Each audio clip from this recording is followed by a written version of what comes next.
ಅರೆ ಕಡಿಮೆ ಹಾಕು ಆದ್ರೆ ಅಸಲಿ ಹಾಕು. MDH ಕಾಶ್ಮೀರಿ ಕೆಂಪು ಮೆಣಸಿನ ಪೌಡರ್.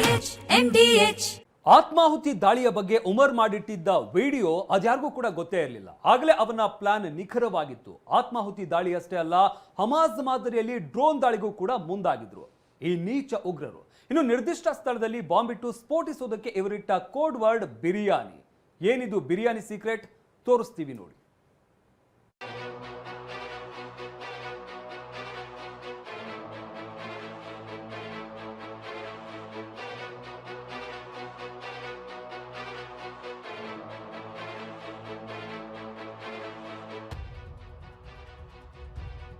ದೆಹಲಿ ಆತ್ಮಾಹುತಿ ಬಾಂಬ್ ದಾಳಿಕೋರನ ಸ್ಫೋಟಕ ವಿಡಿಯೋ ರಿವೀಲ್. ಸೂಸೈಡ್ ಬಾಂಬರ್ ಮೊಬೈಲ್ನಲ್ಲಿತ್ತು ಆತ್ಮಾಹುತಿ ಕುರಿತ ಸೆಲ್ಫಿ ವಿಡಿಯೋ. ಪ್ರಿಯ ವೀಕ್ಷಕರೇ, ಸೂಸೈಡ್ ಬಾಂಬರ್ಗಳ ಆತಂಕ ಇಂದು ನೆನ್ನೆದಲ್ಲ. ಸಾಮಾನ್ಯರಿಗೆ ಆತಂಕ, ಆಘಾತ ಅನಿಸೋ ಸಂಗತಿ ರಾಕ್ಷಸ ಉಗ್ರರಿಗೆ ಆಟದ ವಸ್ತು ನೋಡಿ. ಅದ್ಯಾವಾಗ NIA ದೆಹಲಿ ಬಾಂಬ್ ಸ್ಫೋಟ ಪ್ರಕರಣದ ತನಿಖೆಯ ಆಳಕ್ಕೆ ಇಳಿತೋ ಉಗ್ರ ರಾಕ್ಷಸರ ಒಂದೊಂದೇ ಗುಟ್ಟು ಹೊರಬೀಳ್ತಿದೆ. ಅದರಲ್ಲೂ ದೆಹಲಿ ಸ್ಫೋಟದಲ್ಲಿ ಸತ್ತು ನರಕ ಸೇರಿರುವ ನರರಾಕ್ಷಸ ಉಮರ್ ಮೊಬೈಲ್ನಲ್ಲಿ ಆತ್ಮಾಹುತಿ ಬಾಂಬ್ ದಾಳಿ ಬಗ್ಗೆ ಮಾತನಾಡಿರೋ ವಿಡಿಯೋ ಸಿಕ್ಕಿದೆ. ಆತ್ಮಾಹುತಿ ಬಾಂಬ್ ದಾಳಿ ಬಗ್ಗೆ ತಪ್ಪು ಕಲ್ಪನೆ ಇದೆ, ನಮಗೆ ನಾವೇ ಬೇಲಿ ಹಾಕೊಳ್ಬಾರದು ಅಂತ Umar ಮಾತನಾಡಿದ್ದಾನೆ. One of the very misunderstood concept of what has been labeled as suicide bombing.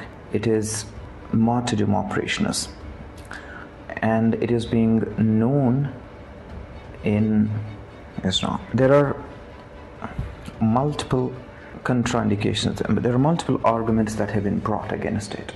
ಅಷ್ಟೇ ಅಲ್ಲ, ಆತ್ಮಾಹುತಿ ಬಾಂಬ್ ದಾಳಿಯ ಬಗ್ಗೆ ಇಸ್ಲಾಂನಲ್ಲಿ ಪರ ವಿರೋಧದ ವಾದಗಳಿವೆ ಅಂದಿರೋ ಉಮರ್ ಆತ್ಮಾಹುತಿಗೆ ನಿರ್ಧರಿಸುವ ವ್ಯಕ್ತಿಯ ಮನಸ್ಥಿತಿ ಹೇಗಿರುತ್ತೆ ಅನ್ನೋದರ ಬಗ್ಗೆ ಮಾಹಿತಿ ಹಂಚಿಕೊಂಡಿದ್ದಾನೆ. ಆತ್ಮಾಹುತಿ ದಾಳಿಗೆ ಮುಂದಾದಾಗ ಪರಿಸ್ಥಿತಿ ಹೇಗಿರುತ್ತೆ ಅನ್ನೋದರ ಬಗ್ಗೆಯೂ ಮಾತನಾಡಿದ್ದಾನೆ. Martyrdom operations. When a person presumes that he is going for sure die at a particular place at a particular time, he goes against the presumption that a particular is going to die in a particular situation. ಅತೀವ ಗೊಂದಲಗಳ ನಡುವೆಯೂ ಆತ್ಮಾಹುತಿ bomb ದಾಳಿ ಬಗ್ಗೆ ಮಾತನಾಡಿರೋ ಉಮರ್ ತನ್ನನ್ನು ತಾನು ಸ್ಫೋಟಿಸಿಕೊಂಡು ಇಸ್ಲಾಂ ನಿಷೇಧಿಸಿರುವ ಬೆಂಕಿಯಲ್ಲಿ ಸುಟ್ಟು ಕರಕಲಾದ್ನ. ಹಾಗಾದ್ರೆ ಉಮರ್ ಬ್ರೈನ್ ವಾಶ್ ಮಾಡಿದವರು ಯಾರು? ಉಮರ್ಗೂ ಜೈಷೆ ಸಂಘಟನೆಗೂ ಲಿಂಕ್ ಆಗಿದ್ದು ಹೇಗೆ ಅನ್ನೋದರ ಬಗ್ಗೆಯೂ NIA ತನಿಖೆ ಶುರು ಮಾಡಿದೆ. ಆಗ ಬಯಲಾಗಿದ್ದೆ ಮೌಲ್ವಿ ಇರ್ಫಾನ್ ಅಹಮದ್ ಪಿತೂರಿ. ಡಾಕ್ಟರ್ಗಳ ಮೈಂಡ್ ವಾಶ್ ಮಾಡಿದ್ಯಾರು? ಇರ್ಫಾನ್ ಅಹಮದ್ ಯಾರು? ಅವನಿಗೂ ಈ ವೈದ್ಯರಿಗೂ ಏನ್ ಸಂಬಂಧ ಅನ್ನೋದನ್ನ ನೋಡೋದಾದ್ರೆ, ಫರೀದಾಬಾದ್ ಸ್ಫೋಟಕ ಪತ್ತೆ ಪ್ರಕರಣದಲ್ಲಿ ಪೊಲೀಸರು ಜಮ್ಮು ಕಾಶ್ಮೀರದ ಶೋಫಿಯಾನ್ನಲ್ಲಿ ಮೌಲ್ವಿಯಾಗಿದ್ದ ಇರ್ಫಾನ್ ಅಹಮದ್ ಮತ್ತು ಅವನ ಪತ್ನಿಯನ್ನ ಬಂಧಿಸ್ತಾರೆ. ಈ ವೇಳೆ ತನಿಖೆಗಿಳಿದ NIAಗೆ ಸ್ಫೋಟದಲ್ಲಿ ಇರ್ಫಾನ್ ಅಹಮದ್ ಪಾತ್ರ ಬಹಿರಂಗವಾಗಿದೆ. ಟೆಲಿಗ್ರಾಮ್ ಮೂಲಕ ಮೂಲಭೂತವಾದ ಬಿತ್ತುತ್ತಿದ್ದ ಇರ್ಫಾನ್ ದಕ್ಷಿಣ ಕಾಶ್ಮೀರದಲ್ಲಿ ಜೈಷೆ ಉಗ್ರರ ಜೊತೆ ಸಭೆ ನಡೆಸಿದ್ದ. ಆ ಸಭೆಯಲ್ಲೇ ದೆಹಲಿ ಕಾರು ಬಾಂಬ್ ಸ್ಫೋಟಕ್ಕೆ ಸ್ಕೆಚ್ ಹಾಕಲಾಗಿತ್ತು ಎನ್ನಲಾಗಿದೆ. ಈ ವೇಳೆ ಸಭೆಯಲ್ಲಿ ಟೆರರ್ ಡಾಕ್ಟರ್ಗಳಿಗೆ ಜೈಷೆ ಉಗ್ರರು ರೈಫಲ್ ನೀಡಿದ್ದರು ಅನ್ನೋ ಮಾಹಿತಿ ಲಭ್ಯವಾಗಿದೆ. ಬಿರಿಯಾನಿ ಮತ್ತು ಧಾವತ್, ಭಯೋತ್ಪಾದಕರ ಬಾಂಬ್ ಕೋಡ್ ವರ್ಡ್. ಜೈಷೆ ಸಭೆ ಬಳಿಕ ಉಗ್ರ ವೈದ್ಯರ ತಲೆ ಸಂಪೂರ್ಣ ಹಾಳಾಗಿತ್ತು. ನಂತರದಲ್ಲಿ ಉಮರ್ ಮತ್ತು ಅವನ ಸಹಚರರ ಪ್ಲಾನ್ ನಿಖರವಾಗಿತ್ತು. ಆತ್ಮಾಹುತಿ ದಾಳಿಯಷ್ಟೇ ಅಲ್ಲ, ಹಮಾಸ್ ಮಾದರಿಯಲ್ಲೂ ಡ್ರೋನ್ ದಾಳಿ ನಡೆಸೋಕೆ ಉಗ್ರ ವೈದ್ಯರ ಪಡೆ ಸರ್ವ ಸನ್ನದ್ಧವಾಗಿತ್ತು. ಇನ್ನು ನಿರ್ದಿಷ್ಟ ಸ್ಥಳದಲ್ಲಿ ಬಾಂಬ್ ಇಟ್ಟು ಸ್ಫೋಟಿಸೋಕೆ ಉಗ್ರ ವೈದ್ಯರ ತಂಡ ಊಟದ ಹೆಸರಲ್ಲಿ ಕೋಡ್ ವರ್ಡ್ ಇಟ್ಟಿತ್ತು. ಬಾಂಬ್ ಮತ್ತು ಸ್ಫೋಟದ ವಿಚಾರಗಳ ಬಗ್ಗೆ ಬಿರಿಯಾನಿ ಮತ್ತು ದಾವತ್ ಹೆಸರಲ್ಲೇ ವೈದ್ಯರ ಮಧ್ಯೆ ವ್ಯವಹಾರ ನಡೀತಾ ಇತ್ತು ಅನ್ನಲಾಗಿದೆ. ವೈದ್ಯ ಉಗ್ರರ ತಂಡ ಊಟದ ಹೆಸರಿನಲ್ಲಿ ಕೋಡ್ ವರ್ಡ್ ಇಟ್ಟಿತ್ತು. ಬಿರಿಯಾನಿ ಮತ್ತು ದಾವತ್ ಹೆಸರಿನಲ್ಲಿ ಕೋಡ್ ವರ್ಡ್ ಇಟ್ಟ ಉಗ್ರರ ಭಾಷೆಯಲ್ಲಿ ಬಿರಿಯಾನಿ ತಯಾರ್ ಹೇ ಅಂದ್ರೆ ಬಾಂಬ್ ರೆಡಿ ಆಗ್ತಿದೆ ಅಂತ ಅರ್ಥ. ಹಾಗೆ ದಾವತ್ ಕೇಲಿಯೇ ತಯಾರ್ ಹೋ ಅಂದ್ರೆ ಸ್ಫೋಟಕ್ಕೆ ಸಿದ್ಧರಾಗಿ ಎಂಬ ಸೂಚನೆಯಾಗಿತ್ತು. ಇನ್ನು ವೈದ್ಯರಾದ ಡಾಕ್ಟರ್ ಆದಿಲ್ ಶಾಹೀನ್ ವೈದ್ಯಕೀಯ ನೋಂದಣಿ ರದ್ದು ಮಾಡಲಾಗಿದೆ. ಉಗ್ರ ಕೃತ್ಯಗಳಲ್ಲಿ ಭಾಗಿಯಾದ ಹಿನ್ನೆಲೆ UP ಮೆಡಿಕಲ್ ಕೌನ್ಸಿಲ್ನಿಂದ ಇಬ್ಬರ ವೈದ್ಯಕೀಯ ನೋಂದಣಿಯನ್ನ ರದ್ದುಪಡಿಸಲಾಗಿದೆ. ಸೂಸೈಡ್ ಬಾಂಬರ್ ಸಹಚರ ಜಾಸಿರ್ ಬಿಲಾಲ್ 10 ದಿನ ಕಸ್ಟಡಿಗೆ. ಹಮಾಸ್ ಮಾದರಿ ಡ್ರೋನ್ ರಾಕೆಟ್ ಸ್ಫೋಟಕ್ಕೆ ಜಾಸಿರ್ ಸಂಚು. ಇನ್ನು ದೆಹಲಿ ಕಾರ್ ಬಾಂಬ್ ಸ್ಫೋಟ ಪ್ರಕರಣದ ಪ್ರಮುಖ ಆರೋಪಿ ಡಾಕ್ಟರ್ ಉಮರ್ ನಬಿಯ ಸಹ ಸಂಚುಕೋರ ಜಾಸಿರ್ ಬಿಲಾಲ್ನನ್ನ ದೆಹಲಿ ನ್ಯಾಯಾಲಯ 10 ದಿನಗಳ ಕಾಲ ಎನ್ಐಎ ಕಸ್ಟಡಿಗೆ ಒಪ್ಪಿಸಿದೆ. ಎನ್ಐಎ ಸೋಮವಾರ ಶ್ರೀನಗರದಲ್ಲಿ ಜಾಸಿರ್ ಬಿಲಾಲ್ ವನಿಯನ್ನ ಬಂಧಿಸಿ ದೆಹಲಿಗೆ ಕರೆತಂದಿತ್ತು. ದೆಹಲಿ ಸ್ಫೋಟಕ್ಕೆ ತಾಂತ್ರಿಕ ಬೆಂಬಲ ನೀಡಿದ್ದ ಆರೋಪ ಜಾಸಿರ್ ಮೇಲಿದೆ. ಉಗ್ರ ಉಮರ್ ಜೊತೆ ನಿರಂತರ ಸಂಪರ್ಕದಲ್ಲಿದ್ದ ಜಾಸಿರ್ ಡ್ರೋನ್ ಬಾಂಬ್ ತಯಾರಿಸುವಲ್ಲಿ ನಿಪುಣನಾಗಿದ್ದ ಎನ್ನಲಾಗಿದೆ.